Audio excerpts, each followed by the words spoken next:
Hello and thanks for joining us on Nationwide. I am Dennis Adegunloye.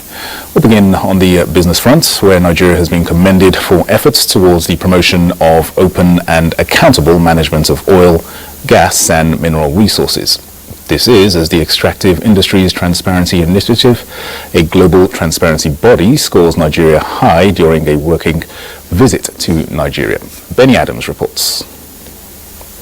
All eyes are on Nigeria, and issues of transparency and accountability are on the table. There should be absolutely no such barriers for any of the data that the EITI is producing or that is produced in the framework of the EITI process, such as the beneficial ownership information.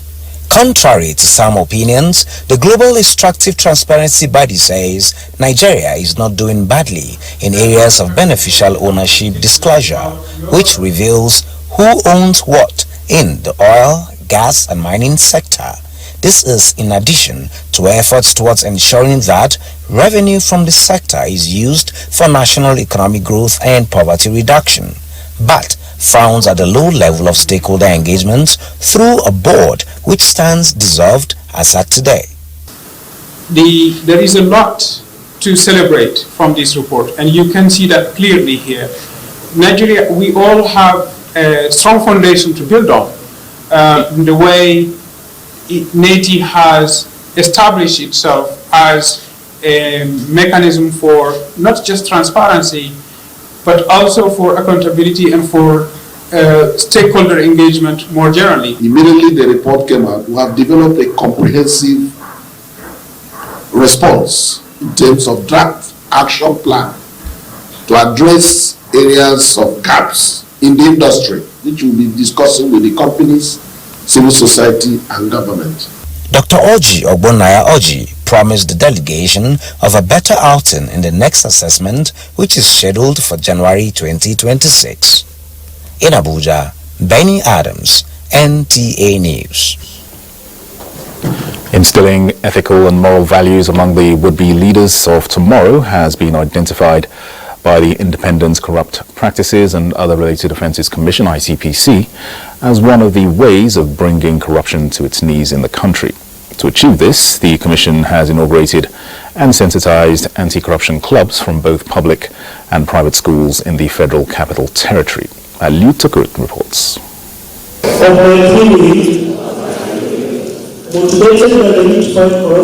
These are the new set of anti-corruption ambassadors, with corruption set to be responsible for the socio-economic underdevelopment in the country. The ICPC says combating the menace from the grassroots is necessary, and these young anti-corruption crusaders are expected to help government preach the gospel of good virtues among fellow students and report to the ICPC any corrupt practice not only in their schools but the society in general. You witness firsthand the corrupt practices occurring within our schools, from teachers demanding bribes or sexual gratification for higher grades with the embezzlement of school funds, as well as abstainism from classes.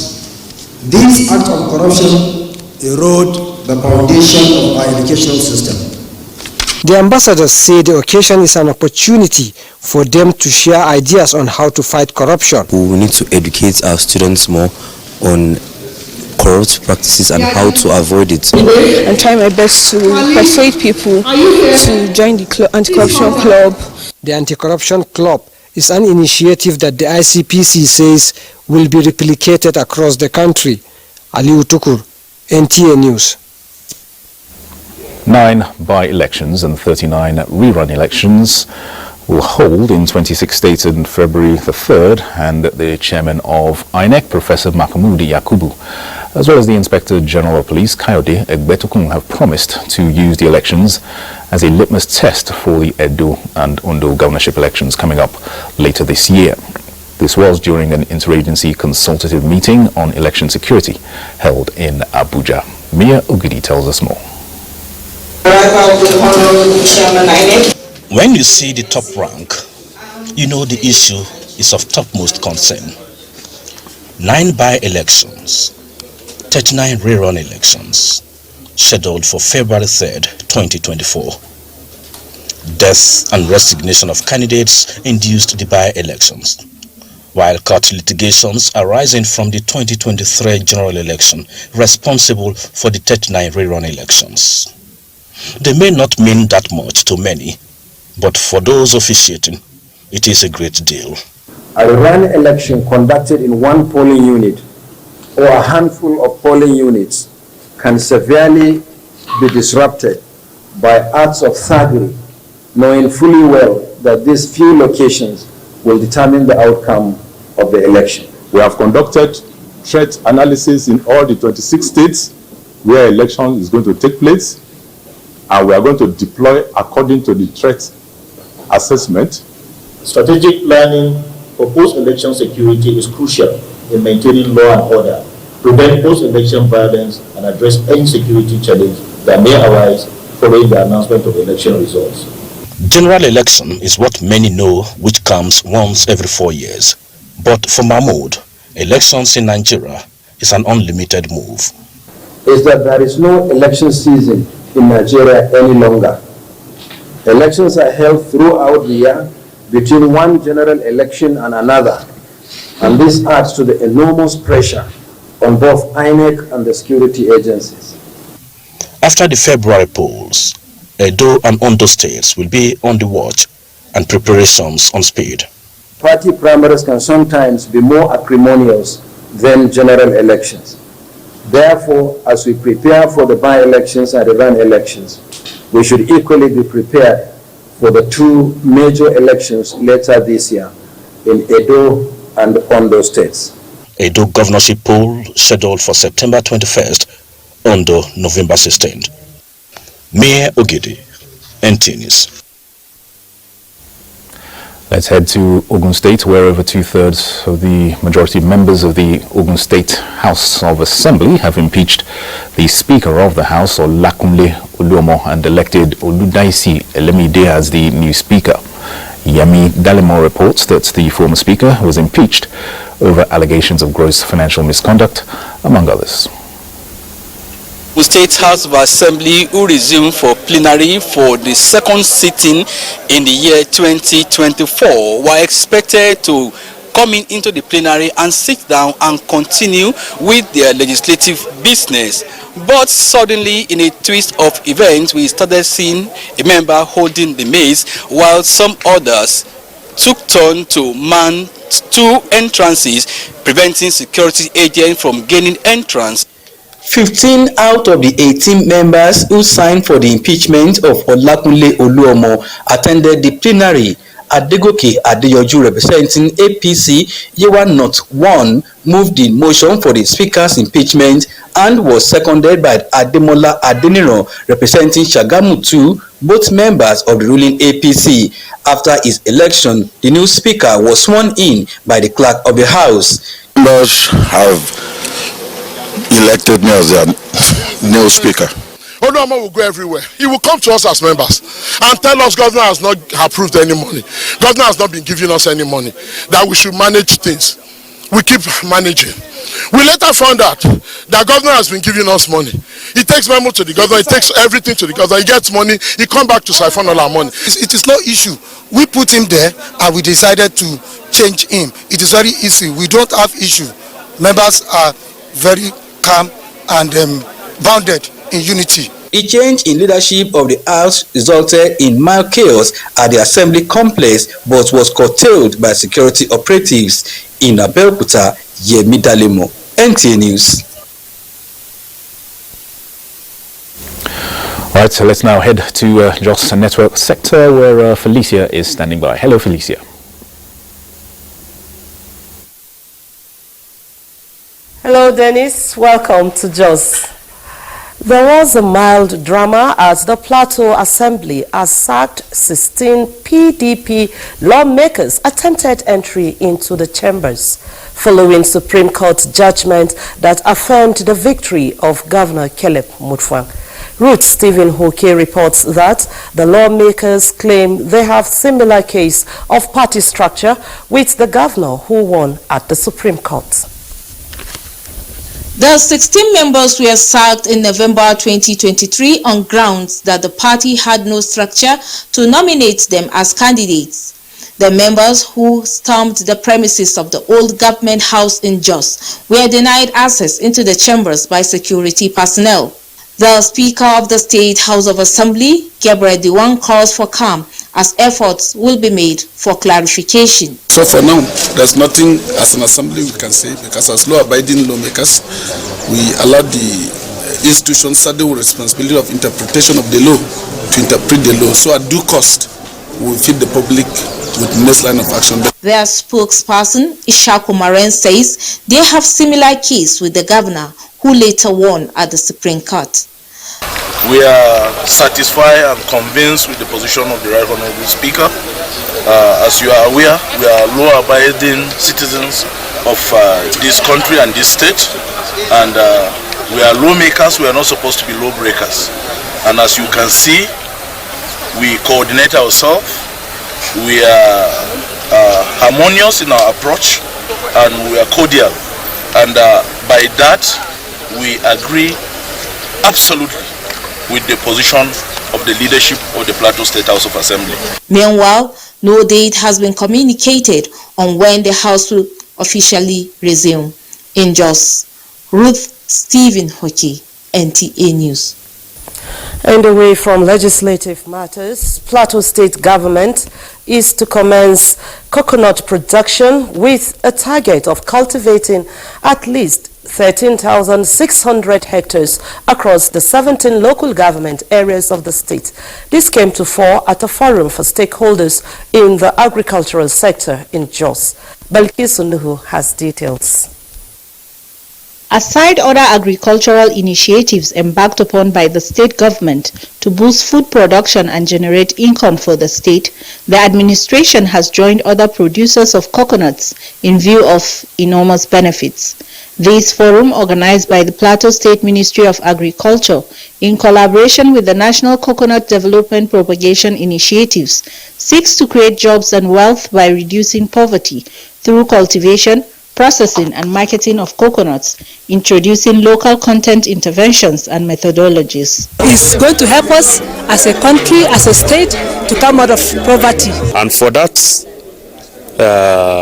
seedlings they've said they have now that per tree produces 150 fruits. For Plateau State, this project will revolutionize agriculture and create empowerment for citizens. When we met with NATCODEV and they practically showed us what they have done in other places that is beginning to bring wealth to people, we felt that this is something that has to be done on the plateau. Coconut is considered the tree of life because of what you can get out of it. 350 derivatives. It's possible to plant 3 million trees of coconut on the plateau from the public sector. And as I speak with you, there are private sectors here that have given us 20,000 hectares. Other stakeholders stress on the need for participants to invest in the project for future benefits, which are enormous. In Jos, Bilkis Nuhu, NTA News. And those are the stories from here. Dennis is back to you in Abuja for the continuation of Nationwide. Thank you, Felicia. Governor Nasir Idris of Kebbi State says it is time to leave behind all political differences and join hands to move the state forward and contribute one's quota to national development. He made the appeal at an APC rally to celebrate his victory at the Supreme Court. Abdul Jalil Mohammed Bawa reports that supporters of the All Progressives Congress from the 21 local government areas of Kebbi State attended the rally. The rally was culminated at Haliru Abdu Stadium, where Governor Nasir Idris was emphatic about moving the state forward. Although the process has been set in motion, he is of the idea that the more hands are joined together to achieve a cause, the better for everyone. This administration is for the people of Kebbi State, and the developmental project we started is just the beginning. You should expect more from us. We, the local government chairman, can testify to that. The few months this administration has been in power, numerous projects were executed. Governor Idris reaffirmed his commitment to sustain the implementation of developmental projects already started by his administration spread across the 21 local government areas of the state. The rally, which was at the instance of the APC in Kebbi State, began from Sir Ahmadu Bello International Airport, Birnin Kebbi, through the major street of Birnin Kebbi and culminated at the stadium. In Birnin Kebbi, Abdul Jalil Mohammed Bawa, NTA News. Now, a renewed and strategic emphasis on value-based leadership across all spheres is required to fast-track Nigeria and indeed Africa's socio-economic transformation. Former head of state, General Yakubu Gowon, stated this when he led a delegation of the African Biblical Leadership Initiative to the office of Nigeria's First Lady Oluremi Tinubu at the Villa. State House correspondent Adeni Taiwo reports.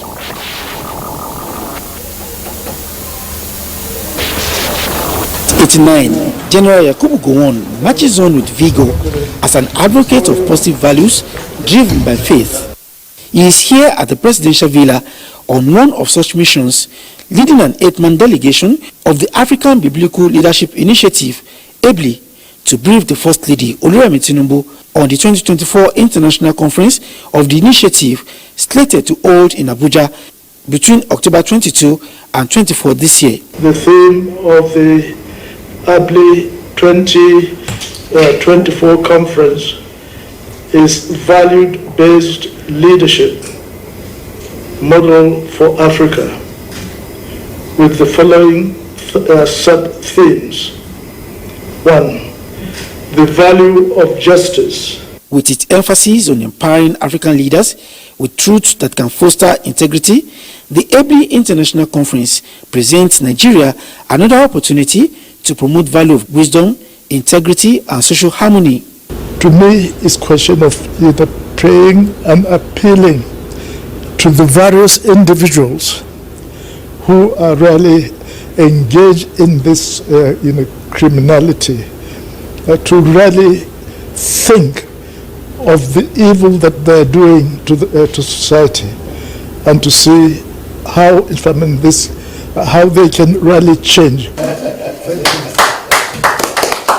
Well invested in youth development herself, Nigeria's First Lady is particularly delighted that the international conference is taking the youth along to give them proper mindset. She says leaders must reinforce the message of hard work and integrity to lead the youth in the right direction. Because there's so much we in the Christendom, I would say, have been feeding, the youth with that are not really particularly healthy. She called on Christians in the country to always show love and religious tolerance, noting that President Bola Tinubu's administration is a liberal government that works for the good of all Nigerians. And if we show love, that's how people can come to Christianity, because that's what Christianity is all about. The First Lady is expected to attend the international conference as a special guest of honor. Established in Addis Ababa, Ethiopia in 2010, the African Biblical Leadership Initiative has held its international conferences across major African capitals, including Kigali, Nairobi, and Yaoundé. In the State House, Adeni Taiwo, NTA News. And just a short while ago, the Minister of Information and National Orientation, Mohammed Idris, formally received the reports of the National Values Charter and promised that the Tinubu administration will focus on promoting peace and national unity among Nigerians. And joining me now in the studio, we have the Director General of the National Orientation Agency, Lanre Issa Onilu, to talk more on this charter with us. So you're very welcome to our studios. Thank you for having me. All right, so a new charter is about to be launched. Just highlight what this charter is all about and what Nigerians can expect. Yeah, well, it's simple. This country has been in existence for over 6 decades, but as of today, it is difficult to actually define the personality of the Nigerian man. And when you don't have that value system properly defined, then people would take a recourse to whatever they divide or sectional affiliations they have. So what we have been seeing in this country is that the Nigerian man has not emerged, and it has been difficult for us to have a nation out of the various peoples that we have. We have the Yoruba culture, the Igbo culture, the Hausa, all kind of cultures that we have, and there are several positive elements of these cultures that we need to aggregate and create and evolve a national culture that will make all of us to have that common value system that will guide us. Otherwise, we create a vacuum, and that vacuum has led to a situation where immorality and indecency and all kind of lifestyle that are not of us have taken over the atmosphere. So the National Value Charter is an attempt by this government to, for once, create a national value system for the country, for us to have a lifestyle, and for the Nigerian and the country to have a social contract that make us to be committed, to be patriotic, and to have the love of our country. So this is what this is all about. If you look at all the challenges we have in this country, it's about attitude. So you can have all the infrastructural developments you want, but if our attitude remains the same, then we cannot go far. So we must create that attitudinal change and ensure that Nigerians now are properly nurtured in the spirit of that national value system, where we can stand up anywhere in the world as people of positive characters. All right, are we expecting the launching of this charter anytime soon, or when we wish Nigerians actually expect it to come into being? Today's event was actually a significant milestone in this journey to institutionalize this value system. And now that the minister has received the final report from the committee, actually there have been a series of committees, so this is the last committee that has put together and finalized a blueprint. And so we will be expecting in a short period for the president to unveil the National Value Charter, and then a lot of other strategies to institutionalize these values in our system, in our lifestyle, in the way we do things in this country, would now commence. And I can assure you that we have mapped out very enduring and comprehensive strategies that would make the process of socialization for these values to sync with the way we run our affairs for now and for future. All right, Director General, National Orientation Agency, Lanre Issa Onilu. Many thanks for giving us a bit overview of this charter that we're all expecting eagerly to come into being very soon. Many thanks. Thank you very much. All right, it's time now to join our Lagos Network Center, where Adiola is standing by. Adiola, good afternoon.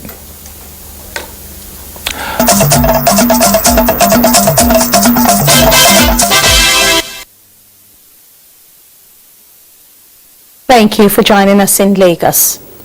The inability of firefighters to access Mandila's building, which was gutted by fire, was largely responsible for the difficulty in mitigating the impact of the inferno, which destroyed property worth millions of naira.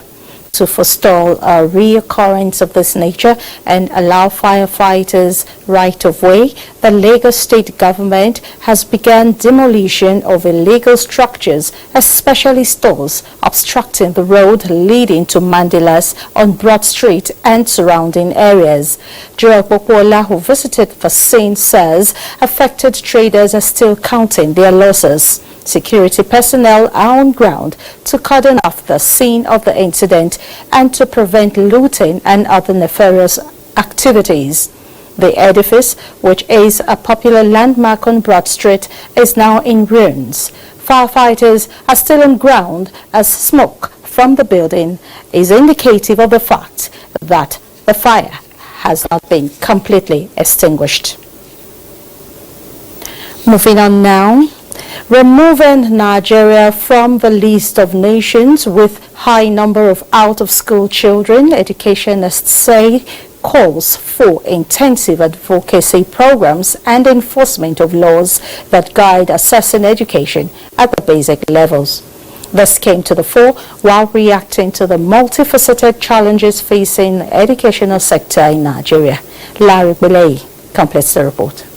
There are peculiarities to challenges facing education in Nigeria, depending on the region. According to educationists, their research findings showed that contributory factors to primary school absenteeism in the northern part of the country include low level of parental education, insurgency-fueled conflicts, gender inequality, low income, perceived poor teacher performance, and distance to the school. While in the southern part, the high cost of education, poor teachers' welfare, decreasing students' interest in education, ill-equipped educational infrastructure, especially at the grassroots, for example, libraries, laboratories, are all pointers to the challenges facing education. Governments need to take decisive decision about those who have refused to send their children to school or those that are not in school because of insecurity in the country. This syndrome of getting rich quick, and people are being celebrated without knowing the source of their wealth, is making people to say, why should I go to school? With the present administration moving towards a knowledge-based economy, championing of digital economy is the new vista. Education becomes essential to unlock potentials to drive these visions. Key players say it won't be overnight, but the time to tackle these challenges is now, with commitment from the ministries of education at the federal, state and local government levels, while the society plays its role with sincerity of purpose. In Lagos, Larry Bilayi, NTA News. And those are the reports from Lagos. Dennis, is back to you for more on Nationwide.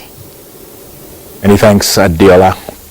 Now, given the rising cases of landmine explosions on some major highways in Borno State, the government has called on security agencies to launch an investigation.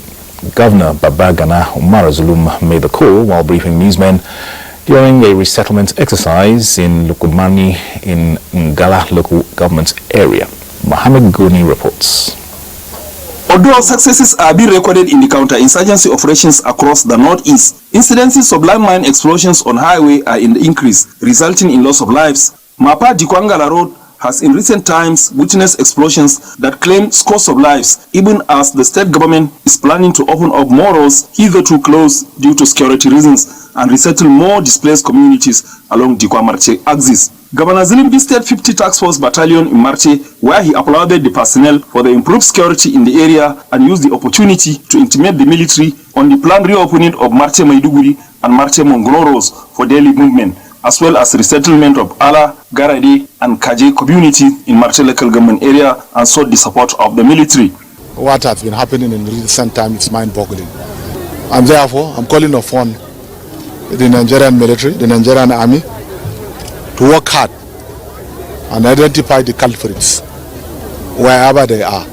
During the visit, the governor also addressed troops where he commended them for their sacrifice to rid the state of terrorism and proceeded to inspect Ala, a ravaged community, for resettlement. The governor also addressed people of Marte where he intimated them on government's plan to resettle more communities and resuscitate irrigation in the area. In Maiduguri, Mahmoud Goni, NTA News. Now, despite federal government's innovative efforts to provide affordable housing for Nigerians, a notable number of units within a federal housing estate in Osun State remain unoccupied, raising concern about the utilization of these places in the midst of the housing deficit in the country. Femi Afayogun has a situation report. The local government area of Osun State was designed to cater for the housing needs of Nigerians, particularly civil servants, offering modern amenities in a conducive living environment. The first phase of the project was completed in the year 2022. However, recent findings indicate that a significant portion of the constructed units is still vacant, prompting questions about the reasons behind the slow uptake. So I think they need to sensitize the civil servants so that they can know at least know about the houses, know their locations, and probably know the mode of payment, the mode of acquiring. So if there's a way the housing scheme is structured in a way that it will be easier for we civil servants to pay, I think that would be better. I think the federal government and the people in charge need to sensitize the workforce on how to go about it. Because when you look at the work, many of us as a civil servant, you don't even know how to go about it. Community leaders and housing advocates called on government to expedite the allocation process and address any impediments that may be hindering Nigerians from purchasing these available houses. In Oshogbo, Femi Afayogun, NTA News. Now, despite federal government's efforts at providing affordable housing for Nigerians, some of these houses, as we've seen in that report, remain unoccupied. Now, let's join Femi Afayogun, who is live with us in Oshogbo, to give us more details. Femi, tell us the implication of this current state of affairs over there in Oshogbo. Dennis, thank you. With the growing population of Nigeria, the federal government in the year 2016 inaugurated the housing program across the country. Osun State is part of the state that was completed out of the 36 across the country. The first phase of the project in Osun State, with 72 units of housing comprising of 2-bedroom, 3-bedroom bungalows, was among the first in the country.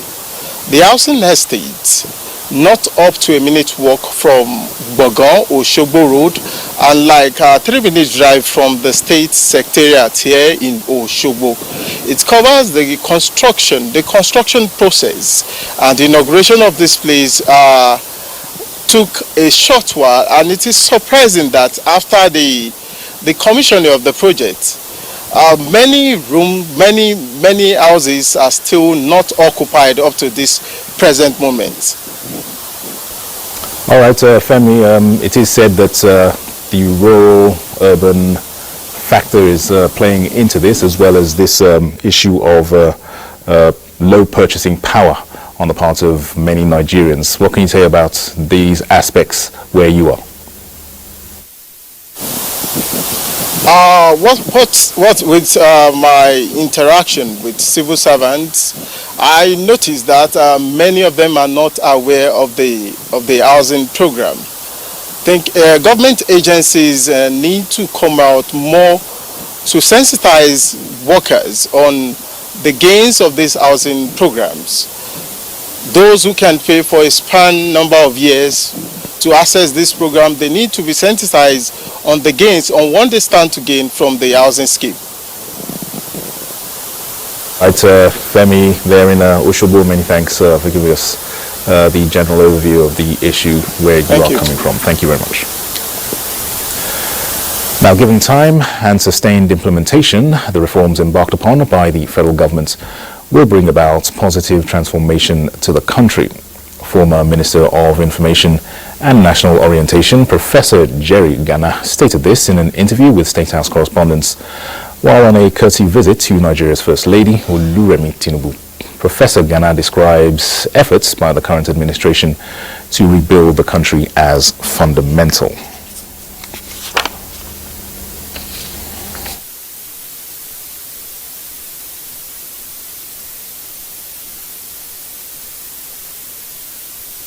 To congratulate government in these reforms because they are very fundamental. They touch the basic issues of society, and if we sustain it, there will be a transformation. So we support these programs that should be sustained. And those who are giving Nigeria a bad name should think again, because it will carry them nowhere. Former Minister of Information and National Orientation, Professor Jerry Gana. Now, the Federal Capital Territory Administration has raised concern over the reemergence of Lassa fever, confirming 2 out of 4 suspected cases in the FCT. Mandate Secretary, FCT Health Services and Environment, Dr. Ade Dolakbo Fashawe, disclosed this in a media briefing on the update of the disease in Abuja. Sandra Akeme brings us details. Giving a national update on Lassa fever, one of the viral hemorrhagic diseases caused by the Lassa virus, Dr. Ade Dolakbo Fashawe said Nigeria is fast becoming endemic, with hotspot states, including Edo, Ondo and Delta states, recorded cumulatively 486 suspected cases and confirmed 234 cases, with 21 deaths given a case fatality rate of 15.7%. The alert regarding the outbreak of Lassa fever, according to the Mandate Secretary, was raised by a clinician at Bury General Hospital, where a rapid response team was mobilized to investigate into the cases reported of 2 infected persons aged 14 months and 13 years. Based on a high index of suspicion from the case history and from the fact that their mother had died from a hemorrhagic fever and confirmed as a Lassa fever case, we immediately swung into action and the public health response commenced. The response includes daily monitoring of the symptoms of the other children who had come in contact with the mother. The drugs are not available even in the private sector. It's only available in designated health facilities. She revealed that another positive case was reported by clinicians at the Abuja University Teaching Hospital, with the patient currently receiving medical attention. Because of our proactiveness, not waiting for it to happen, we are able to nip it in the bud by having only 2 cases so far, and we have not reported any death in the FCT. The Mandate Secretary appealed to residents to desist from exposing their food to the reach of rats and to also cultivate the habit of reporting strange symptoms to the nearest health centers. In Abuja, Sandra Akeme, NTA News. Let's now join Salamatu at our Kaduna Network Center. Salamatu, it's over to you. Good evening, Dennis. I'm glad to have you join us here in Kaduna. The construction of free mass housing units for the poor and less privileged in Kaduna by Qatar Charity Foundation has reached appreciable progress. Muhammad Umarajingi reports that about 50 units of these houses at Millennium City, Kaduna, are almost complete. The groundbreaking ceremony, the construction of the mass housing units here at Millennium City is gradually progressing, with some of the structures, including units of 2-bedroom flats, school, hospital, mosques, and a skill acquisition center almost completed. This effort is by Qatar Charity Foundation, and this is the biggest project they are doing in Nigeria, and I want to thank them because it's a grant. Apart from this very important project they are building here in Kaduna, They are also working with the Kaduna State government to support us in terms of healthcare. They are going to give grants for our small businesses, particularly the opens who have businesses numbering about 5,000. Apart from this intervention by Qatar Charity Foundation, the state is hoping to get another support from Kuwait. Similar projects are also ongoing with the support of Kuwait Fund toward reducing out of school children in Kaduna State. Kaduna State will also be the first state in the whole of Nigeria to benefit from the Kuwait Fund intervention to help us in addressing the problem out of school children.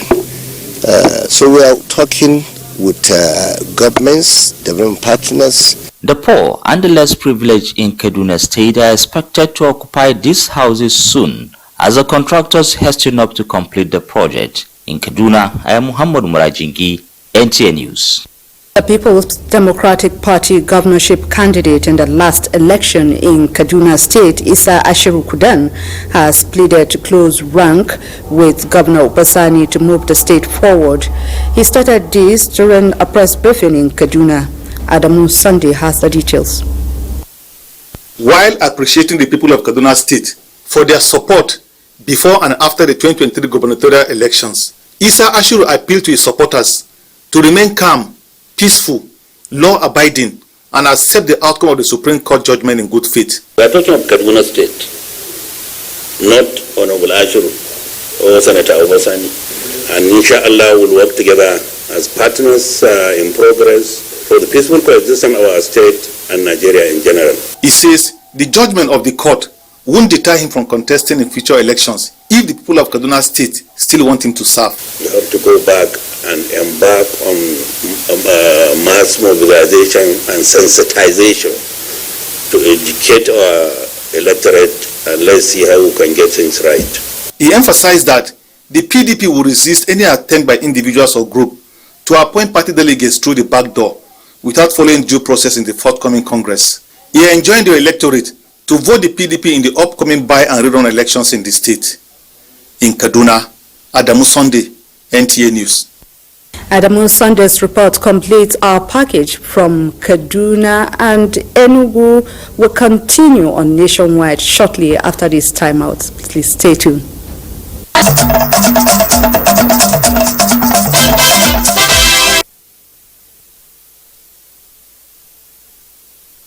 Thank you so much for staying on. Welcome to Enugu. The Enugu State Government and an investment company have signed a deal for the establishment of a film and sports city in the state called the 042 Arena and Entertainment Park. Chika Ugu reports that the multi-million-dollar deal is expected to grow the economy and gainfully engage youths in the southeast region. The importance of sports and entertainment to the development of any nation saw to the signing of the joint venture agreements. The Chief Executive Officer of the investment company said the intent of creating the 042 Arena is to catch young talents, train them, and create wealth. He also hinted that plans are on the way to develop an animation industry worth millions of dollars in the state. We are going to be working together with the state government to craft out a plan based on the intelligence we get around the opportunities that lie in here. Will help foster development within the domestic market here in Enugu and the associating region. And on the basis of that, grow both industry. The governor, who acknowledged that the investment deal is in line with his administration's vision of making Enugu State attractive to investors, promised to not only provide a conducive environment for the realization of the projects, but will also go a step further to de-risk investment flow. This would essentially be an opportunity to have purpose-built a city where you can have an arena for sports and also studios for entertainment. The concept of the 042 Arena and Entertainment Park is to develop a multi-purpose education and entertainment facility that caters for the training and development needs of athletes as well as the entertainment industry. In Enugu, Chika Ugu, NTA News. 6 persons have been arrested and equipment confiscated by the state government following a tip-off on alleged illegal mining activities at some sites in Enugu State. Susan Eze reports. This is the amount of gold illegal miners are cutting away in Enugu State. Although this illegal mining site was among those earlier sealed few months ago by the Enugu state government, the authorities received information that illegal activities were still going on at some of the sealed sites. This unscheduled visit to the Ezimo site by government officials and the police confirmed the information, and arrests were made at the site. Hey, don't do that. Don't do that. Lamenting the environmental degradation and economic losses due to these illegal activities, the special advisor to the governor on energy and solid minerals, Dr. Kingsley Naji, who led the team, maintained that government is determined in its resolve to halt all illegalities and harness the new opportunities in the mining sector. Genuine investors, he said, are however welcome. The state government is very particular about our environment, and the health hazard this mining sites can cost our people, and we want to avert it, get it right. Enugu state government is inviting business to come to Enugu. We are not anti-business. However, Enugu state government will not tolerate illegal business, particularly illegal mining. 6 persons were arrested. Equipment confiscated include 4 trucks belonging to some buyers of the mined coal. The site was sealed again. In Enugu, Susan Eze, NTA News. And those are the stories from Enugu. We will now rejoin Dennis in Abuja for the continuation nationwide. Thank you, Chinenye. Now, as part of efforts to secure lives and property of residents in Osun State, Governor Ademola Adeleke has directed the establishment of a state security trust fund as a matter of urgency. The governor hinted that the fund will operate on a public-private partnership model in collaboration with corporate organizations, business communities, industrialists, and critical stakeholders. The fund will be deployed for the provision of material and logistic support for security operatives in the state. He commends security operatives for their efforts thus far in safeguarding lives and property in the state. And next is a sports update with Olumide Eguntola. Attention of football-loving Nigerians turned to Group C last group game Tuesday, as the Super Eagles is scheduled to play the second-place team in Group C, which is either Cameroon or Guinea in the round of 16 matches at the ongoing AFCON in Côte d'Ivoire. Analysts who described Eagles' last group game as fair performance want the team to work on converting chances to goal. We can only hope that the next stage, Pasero will be able to at least gel better in the knockout stage. But if they are going to play the same way, I doubt if we are going to progress any further in this tournament. Cameroon needs an outright win against Gambia to keep hope alive at the tournament, while group leader Senegal with 6 points will play second-place Guinea for formality's sake. In Group D, Algeria needs the maximum points at stake, while Angola and Burkina Faso need a draw to stand a chance of progressing to the second round. Back home in Nigeria, the bilateral relationship between Nigeria and China received a boost with the conclusion of the 4th edition of Sino-Nigeria Badminton Friendship Tournament held in Lagos. Team Nigeria dominated the medals table, winning gold medals in most of the categories of the event. The bonding, the networking was the perfect one. And most importantly, we are helping the game of badminton. And that's the main objective of the whole arrangement. It's going to help us a lot. It's going to improve the relationship between Nigeria and China. We are not doing it only with China. Similarly, the India community in Nigeria is using the Rajasthan Premier League to grow the game of cricket in Nigeria and help youth in their host communities develop interest in the game. We have good participation from the children. They have been winning different kind of matches and tournaments, as well as on the different sports and the school level and the state level. Prithvi Royals cricket team emerged champion of the season 7 of the league at the Tafa Balewa Cricket Oval in Lagos. With sports update, Olumide Guntola, NTA News. And sports update concludes Nationwide. Many thanks for your time. I am Dennis Adegunloye.